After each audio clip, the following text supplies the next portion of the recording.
Boa noite. Mais uma noite nós estamos juntos aqui na casa de Deus.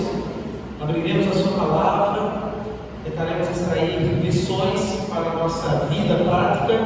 Neste momento eu gostaria de mais uma vez afirmar que é muito bom estarmos aqui na casa do Senhor, nosso Deus, para compartilharmos a sua palavra. Inclusive hoje é a nossa penúltima noite, o nosso penúltimo encontro. E a gente já fica assim, pelo menos eu já fico com saudades, né? Porque de certa forma a gente se acostuma. Todas as noites, vem à igreja, participa dos momentos. Então assim, é muito bom. Só que realmente está acabando. Hoje é o nosso penúltimo dia, penúltimo encontro. Amanhã nós estaremos juntos para o último encontro. Então nós fecharemos este momento. E com certeza tem sido uma bênção para todos nós. Bom, eu já gostaria de convidá-los a abrirem as Bíblias no livro de Lucas, capítulo 10. Nós vamos ler aqui alguns versos.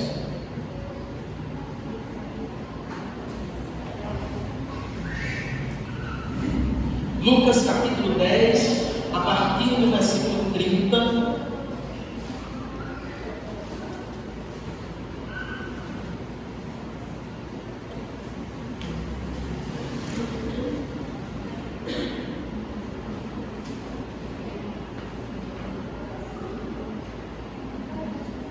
Lucas capítulo 10, a partir do versículo 30. Todos encontraram? Posso ouvir um amém? Amém. Deus seja louvado. Você pode fechar os seus olhos?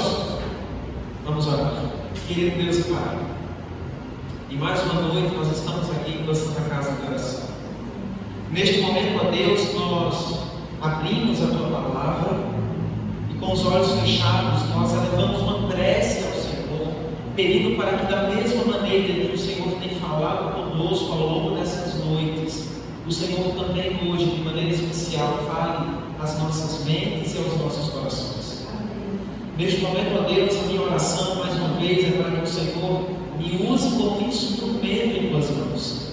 Que a Tua Palavra, ó Pai, ela possa, ao ser lida, ser compreendida por todos que aqui estão e pelo Teu poder, e essa palavra possa ser colocada em prática em nossa vida diária. Venha, Senhor Deus, perdoar os nossos pecados. Nós pedimos essas bênçãos em nome de Jesus. Amém. Livro de Lucas, capítulo 10, a partir do versículo 30, nós lemos assim: Jesus prosseguiu, dizendo: um homem descia de Jerusalém para Jericó e caiu nas mãos de alguns ladrões. Esses, depois de lhe tirar a roupa e lhe causar muitos sofrimentos, retiraram-se, deixando-o semi-morto. Por casualidade, o sacerdote estava descendo por aquele mesmo caminho e, vendo aquele homem, passou de largo. De igual modo, um levita descia para aquele lugar e, vendo, passou de largo. Certo samaritano que seguia o seu caminho passou perto do homem e, vendo, compadeceu-se dele. E, aproximando-se, fez curativos nos ferimentos dele, aplicando-lhes óleo e vinho. Depois colocou aquele homem sobre o seu próprio animal, levou-o para uma hospedaria e tratou dele. No dia seguinte, separou 2 denários e os entregou ao hospedeiro, dizendo: cuide deste homem, e se você gastar algo a mais, farei repouso quando eu voltar. Então Jesus perguntou: qual desses 3 lhe parece ter sido próximo do homem que caiu nas mãos dos ladrões? Versículo 37 diz: o intérprete da lei respondeu: o que usou de misericórdia para com aquele homem. Vamos. Então Jesus disse: vá e faça o mesmo. Vamos fazer uma pausa nessa leitura, parar um pouquinho por aqui. Se nós voltássemos ali para o versículo 30, nós vemos que Lucas, o autor dessa passagem, dessa perícope, Lucas diz que Jesus continuou. Se Jesus continuou, obviamente, porque Jesus estava falando alguma coisa antes. Jesus estava, na verdade, falando para os discípulos a importância do amor ao próximo, a importância de viver bem com o próximo, de estar junto com o próximo, de ajudar o próximo. Só que existia ali uma rixa entre os samaritanos e os judeus. Daqui a pouco a gente vai sobre isso. Então Jesus ele começa a falar algumas histórias, ele começa a falar, a pregar, a passar a sua mensagem através de parábolas. Parábolas são histórias contadas com uma aplicabilidade, a fim de que a compreensão ela seja mais rápida e fique de maneira mais assertiva, fixada nas mentes daqueles que a ouvem. Jesus era expert em usar parábolas para contar ou passar os ensinamentos para as pessoas que o ouviam. E Jesus estava contando mais uma parábola. O texto informa que aquele homem vinha, ele vinha de Jerusalém até Jericó. Segundo Flávio José, um grande apologeta cristão dos anos 70 depois de Cristo, ele afirma que este percurso ele compreende algo em torno de 19 quilômetros. É um percurso existente. Nessa parábola, Jesus usa um local existente, uma situação existente para que ele possa ensinar coisas importantes para as pessoas que o ouviram. E Flávio José, mais uma vez eu reitero, ele fala que aquela passagem era um caminho longo, de 19 quilômetros e muito perigoso. Um outro apologeta, também da mesma época, ele fala que o caminho era conhecido por estrada sanguinária.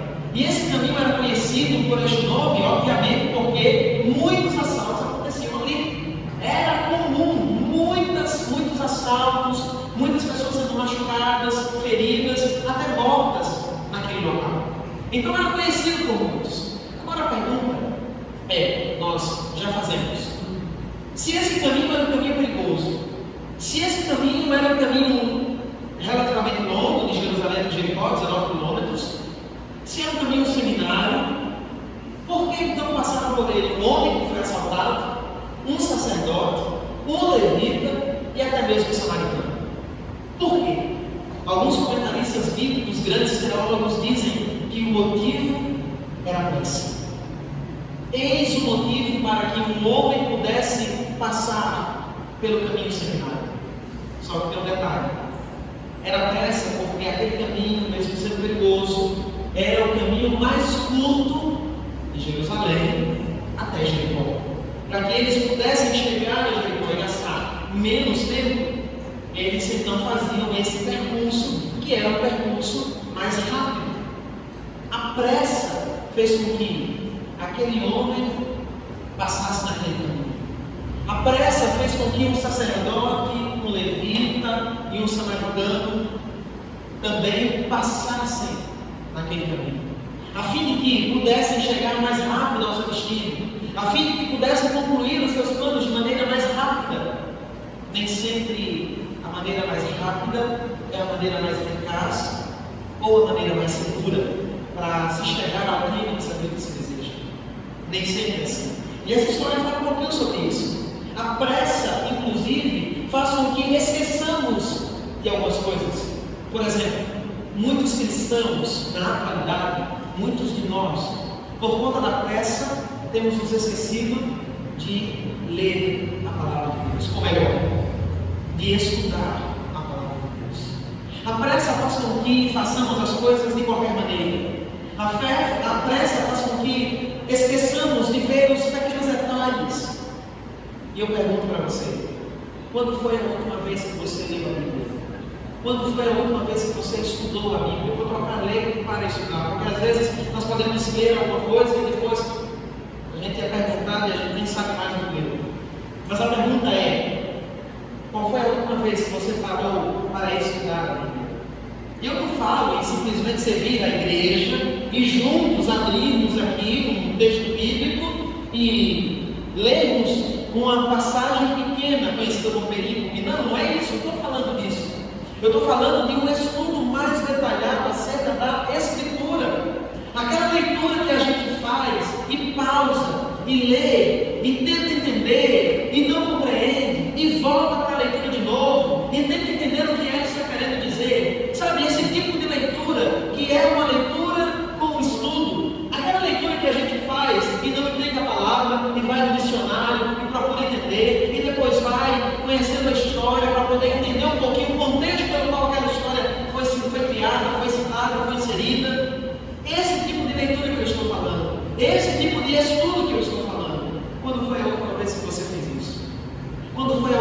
vez que você separou um tempo para buscar os comentários bíblicos, para buscar entender, quem sabe, as profecias, para quem sabe fazer as conexões entre o Antigo e o Novo Testamento, as profecias messiânicas, por exemplo, daquilo que Isaías pregava a respeito da vida do Messias. Quando foi a última vez que você fez isso? E quando a gente faz essa pergunta, algumas pessoas, da mesma forma como o homem que foi assaltado, o levita, o sacerdote e o samaritano, as pessoas dizem: professor, a última vez que eu fiz, eu nem lembro mais, porque eu tenho muita pressa, eu sou tão apressado em fazer as coisas, que eu não consigo dedicar um tempo para o estudo das Sagradas Escrituras. A pressa faz com que leiamos a palavra de Deus de qualquer maneira, apenas, quem sabe, para cumprir um objetivo. E eu falo isso, queridos, não de orgulho, mas eu falo isso com propriedade. Quando eu entrei na igreja, aos 9 anos de idade, pouco depois eu iniciei o ano bíblico. E 3 capítulos durante a semana e 5 capítulos aos sábados e domingos, aos finais de semana. A gente tem que ler dessa forma, para poder chegar ao final do ano e ter lido a Bíblia toda em um ano. E a gente corria, eu e alguns jovens da igreja, a gente corria, criava aquela competição. Eu lembro de uma tarde de sábado que nós estávamos na igreja, a igreja lá, a minha igrejinha lá de São José da Laje, é uma igreja que tem não sei se conhece um quintal também, sim, um quintal, tem um pé de manga, e a gente sentava ali e começava: vamos ver quem vai terminar essa leitura primeiro. Era a competição para quem ia mais rápido. Quando chegava ao final, perguntava: qual foi o milagre que você leu? Ele está tentando voltar de novo aqui, para poder entender. Porque a gente às vezes tenta cumprir requisitos, a pressa faz com que cumpramos requisitos e não meditemos de fato na mensagem que Deus tem para nós, e não estudemos a Bíblia como a Bíblia deve ser estudada. É importante fazer o ano bíblico, mas fazer o ano bíblico por fazer. Por isso que eu digo que não me orgulho. Fazer o ano bíblico por fazer, cumprir um mero requisito, não me leva ao objetivo. Porque o objetivo da palavra de Deus é de nos levar mais próximo de Deus, é de entendermos a mensagem que Ele tem para dar para nós. Por isso, tempos depois, a igreja criou um plano Renovados Consolar. Porque através da leitura de um capítulo por dia, é mais fácil você separar um tempo para você estudar aquele capítulo e entender o que aquele capítulo tem a dizer para você. Bom, voltando aqui sobre pressa, a gente fica pensando: como é que está? Como é que está a nossa vida?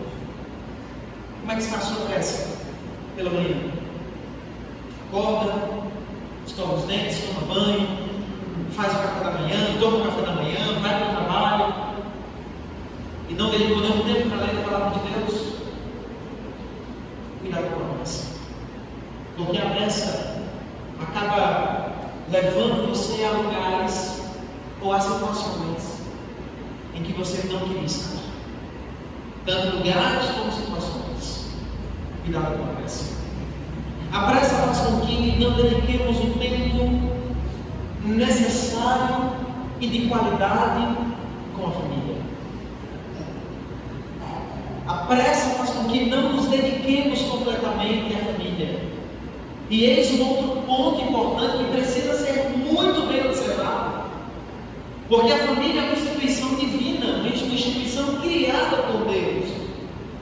E todos nós precisamos ter tempo de qualidade com as nossas famílias.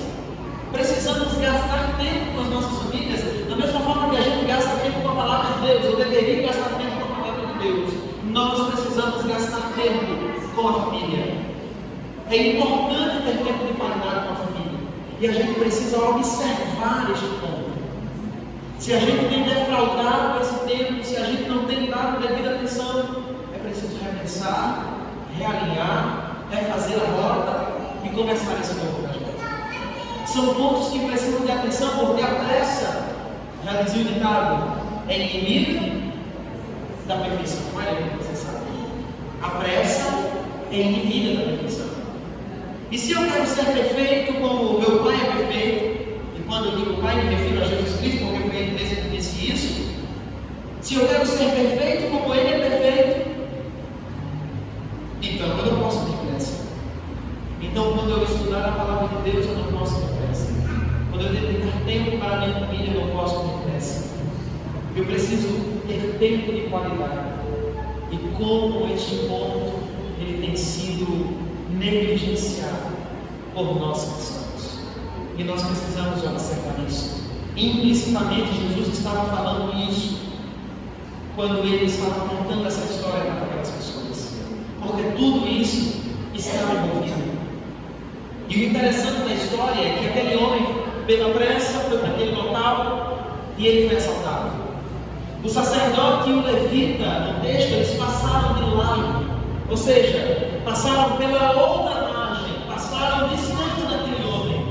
Tanto o sacerdote como o levita não quiseram passar perto daquele homem. Ele estava lá, e eles, quem sabe, fecharam os olhos, não querem nem ver. E foram embora e seguiram os seus caminhos. Sabe o que é mais importante e interessante? É que esses homens, tanto o sacerdote como o levita, eles eram homens envolvidos com as coisas de Deus. O que isso quer dizer? Quer dizer que esses homens ofereciam sacrifícios no templo. Eles trabalhavam na casa e na casa de Deus.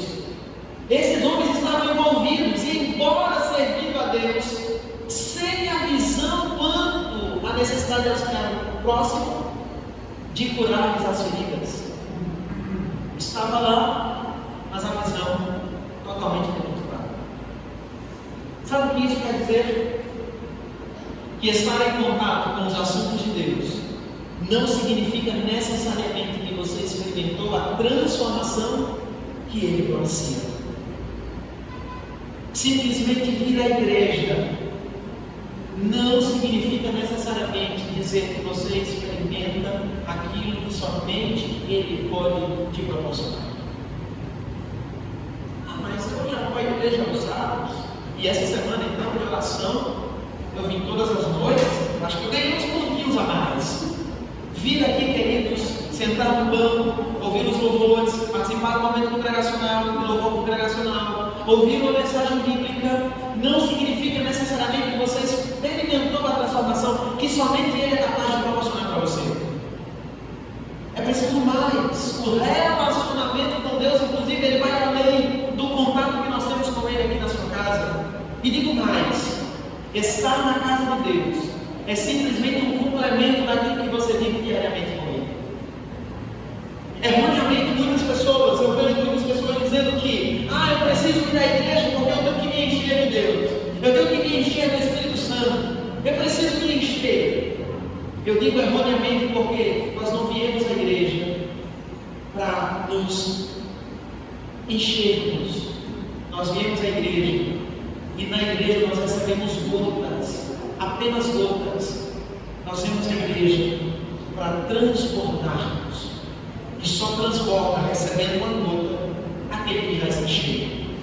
É impossível alguém que está vazio vir à igreja, receber uma gota, que é uma porção da palavra de Deus, e transbordar. É preciso estar cheio. E eu me encho não é aqui. Eu me encho de razão. Eu me encho passando tempo com Jesus. Professor, mas eu canto no ministério, parabéns. Isso não é suficiente. Eu digo para você. Professor, mas eu canto, eu participo dos louvores especiais, eu participo dos momentos dos dízimos, eu sou diácono, eu sou diaconisa, eu participo do trabalho, eu estou ali à frente. Isso não quer dizer nada. Me desculpem a sinceridade, a franqueza, mas isso não quer dizer nada, porque tanto o sacerdote como o levita estavam ativamente participando do trabalho, na causa e na casa de Deus, mas eles não experimentaram uma transformação. É tanto que quando foram provados através de uma situação que aconteceu com um transeunte que passava por aquele lugar, eles simplesmente foram indiferentes, porque não experimentaram a transformação que Cristo pode proporcionar a cada um. E é preciso observar isso. E a gente faz perguntas retóricas agora. Como é que está a sua vida? Como é que você tem se relacionado com Deus? Quanto tempo você tem dedicado para Deus? É importante pensar nessas perguntas. E se nós não temos gastado esse tempo com Deus, nós não temos passado esse tempo com Deus, se nós estamos com pressa, é preciso reavaliar e recalcular a rota. Jesus estava falando ali para os judeus,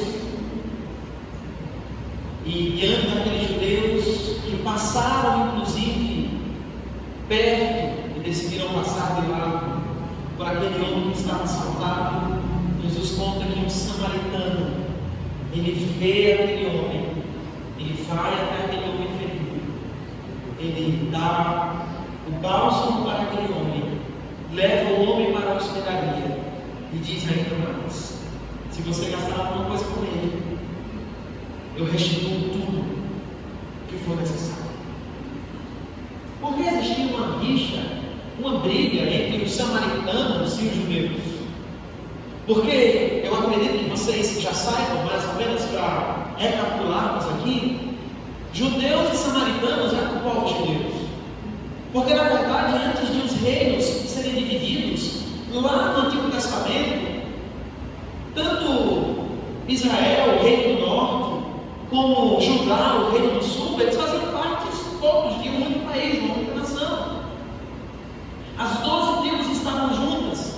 Mas nós sabemos que depois de Salomão, quando seu filho começa a assumir, seu filho Roboão, ele se divide com o outro filho, o irmão, o outro filho de Salomão, seu irmão Jeroboão, e por uma falta de acordo, os reis se dividem. Jeroboão fica com 10 tribos, fica com Israel, que são conhecidas as tribos do norte, e Roboão fica com 2 tribos, a tribo de Judá e a tribo de Benjamim. E eles ficam ali, e eles escolhem os reis para as 10 tribos e o rei. Roboão fica como rei do reino do norte, do sul, e Jeroboão como rei do norte. E eles vão seguindo. 722 a.C., acontece que os assírios travam uma batalha contra o reino do norte. E Samaria era a capital de Israel. E o que acontece? Os samaritanos, os que estavam na capital de Samaria, os poucos judeus samaritanos que sobraram ali, começaram a se misturar com os gentios. E os judeus do reino do norte, as tribos de Judá e Benjamim, viram aquele atentado em 722 como um castigo de Deus.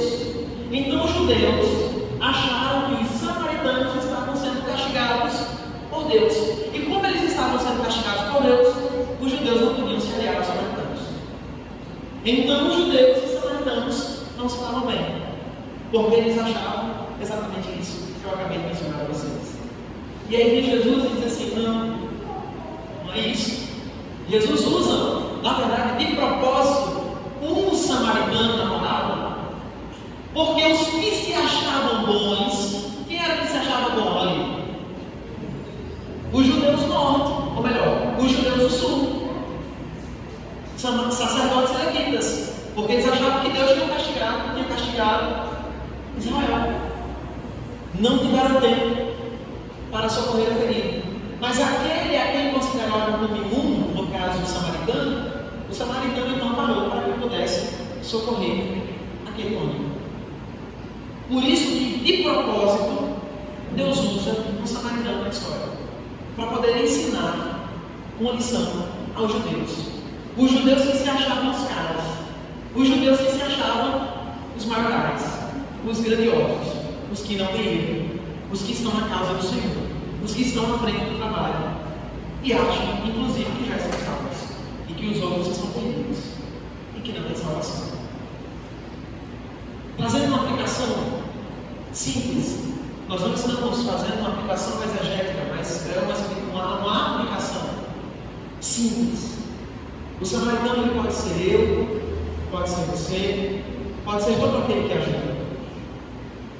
Só que nessa noite, o samaritano ele pode ser Jesus, que também na condição de rejeitado veio a estrada da vida para nos socorrer quando estávamos feridos pelo pecado e jogados ao chão. Jesus pôs sua própria vida à disposição para que fôssemos resgatados. Preocupou-se mais conosco do que consigo mesmo. Trouxe-nos para a hospedaria e aqui, por conta do preço que estamos tendo todas as nossas feridas curadas. Dentre tantos universos, tantos mundos, nós temos aqui a imagem de um Jesus que pode ser o samaritano para as nossas almas, o samaritano para nós que estamos com pressa. Jesus pode ser o samaritano que nos ajudará nas feridas da nossa alma. Talvez em nossa vida com pressa, nós temos nos ferido diariamente, porque não estamos buscando a Deus como Ele deveria ser buscado. E nós temos tantas feridas em nossas mentes, em nossas almas, em nossas vidas, não feridas externas, porque essas são mais fáceis de ser curadas, mas eu falo de feridas internas, que principalmente permeiam as nossas mentes. Essas feridas são as feridas que Cristo Jesus está disponível para poder curar. Ele é o bom samaritano. Ele, nessa história, pode ser o samaritano para as nossas vidas. Queridos, aqui, a igreja é a hospedaria. Nessa hospedaria é o lugar para que as nossas feridas sejam curadas. Você tem feridas? Você tem lacunas em sua vida que ainda não foram fechadas? Como é que está a sua vida espiritual? Enquanto você estuda o fundo musical que vai sendo tocado agora, e daqui a pouquinho nós teremos louvor especial, eu faço uma pergunta para você: como é que está a sua vida? Você tem tido pressa em ler a palavra de Deus, pressa em vir à igreja, de olhar o tempo todo no relógio, mas que horas que vai acabar, porque não acabou ainda, porque eu tenho outros compromissos? Quais são as pressas da sua vida? Saiba que, igual a história do bom samaritano que foi dita por Jesus, muitas vezes por conta das pressas nós nos ferimos, e nos ferimos muito. E é preciso que alguém venha para que essas feridas possam ser curadas, para que o bálsamo possa vir. E nesta noite, queridos, eu vim aqui para poder dizer a você que nessa hospedaria é o lugar para que as suas feridas sejam curadas. Apresente-as para Jesus, conte tudo para Ele. Fale inclusive das pressas que você teve, as pressas que deixaram você como você está hoje. Jesus, Ele vai curar as nossas feridas. Ele está disposto e disponível para curar as nossas feridas. Porque, como diz a música que o Anderson cantou aqui há pouco, os sonhos e os planos dele são muito maiores do que aqueles que nós conseguimos imaginar. Por isso, nessa noite, enquanto eu já quero convidar o Anderson para mim, enquanto você ouve a canção, eu gostaria que você olhasse para você e visse como você está. Ao mesmo tempo que você olhasse para Jesus como aquele que quer curar as suas feridas. E eu queria que você depositasse a sua vida nas mãos desse Jesus, para que as suas feridas sejam curadas. Ele quer curar, tanto a mim como também a você. Que nós possamos permitir que essa cura chegue para nós nessa noite.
Foram provas tão difíceis, quase chego até dizer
chegado até aqui. Tem alguém que esteve do seu lado em toda a trajetória, alguém que conhece até o fim da história e me trouxe até aqui pra te dizer. Lembro quando estava por fim pra desistir, e quando faltou isso aqui pra você cair, mesmo assim você tentou mais uma vez. Era a mão de Deus segurando a tua mão pra não cair. Você não veio até aqui pra desistir, então não tem por que chorar, volte a sorrir. Era a mão de Deus e você sempre assim. Era a mão de Deus e vai ser sempre assim. Na tristeza ou na alegria, era a mão de Deus e vai ser sempre assim. Na tempestade ou na bonança, era a mão de Deus e vai ser sempre assim, contigo até o fim.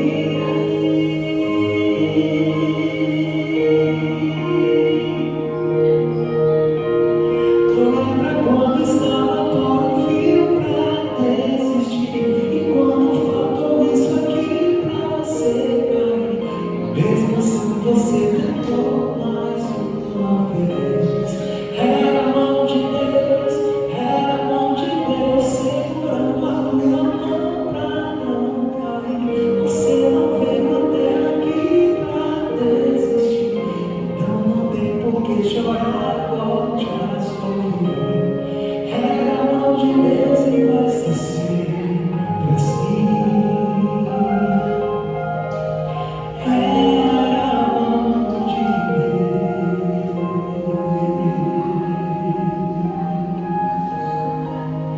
Era a mão de Deus e vai ser sempre assim.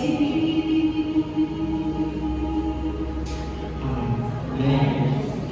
Quais são as suas feridas de agora?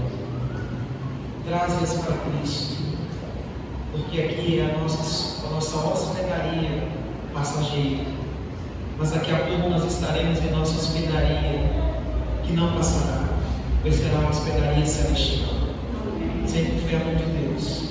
Se nós levarmos todas as nossas feridas para Ele, Ele nos curará, e essa mão nos levará até a eternidade. Querido Deus e Pai, obrigado por mais uma noite ouvirmos a Tua voz. É verdade, ó Deus, que muitas vezes nós temos caído, tropeçado, nos arranhado, nos ferido, mas nessa noite, ó Pai, nós viemos até a Tua Santa Casa de oração e queremos entregar as nossas vidas assim como estamos, feridos. Talvez exista alguém aqui, Senhor, despedaçado, mas neste momento, que o Senhor possa curar todas as feridas de todos os Teus filhos que estão aqui nesta noite. Que este lugar, esta igreja, como hospedaria passageira e terrena, possa servir para que possamos nos ajudar e mutuamente nos preparar para o encontro com o Senhor dos Ares, para que assim possamos chegar à hospedaria celestial. Pai, continua conosco, nos dá uma noite abençoada em Tua presença e uma semana na Tua completa companhia. Perdoa-nos os pecados, nos abençoa, cura as nossas feridas. É a minha oração, em nome de Jesus. Amém.